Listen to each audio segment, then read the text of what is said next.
खोक्या उर्फ सतीश भोसलेची पत्नी उपमुख्यमंत्री अजित पवारांच्या भेटीसाठी पोहोचलेली होती।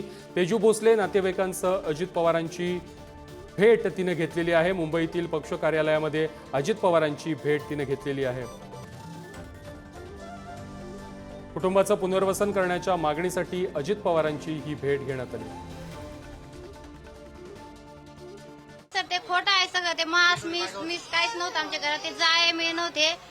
परत त्या दशरथ वनेने भरत खरमाट्याने आमच्यावर असं आग घेऊन राहिले, म्हणजे ते आग घेऊन राहिले कशामुळे असं, ते कार्यकर्ते कोणाचे धनजी मुंडेचे कार्यकर्ते दशरथ वने भरत खरमाटे माऊली शिरसाट असं राजकारण मध्ये गुंतू राहिलेत आमचे मालक। आमच्या राजकारणामध्ये आम्ही कशा घेऊन राहिले, आमच्या गरीब माणसामध्ये कशामुळे भय घेऊन राहिले तुम्ही? ते अजित दादा भेटायला नाही का आम्हाला? इथं आम्हाला न्याय भेटत नव्हतं तर आम्ही इथंच बसणार आहे।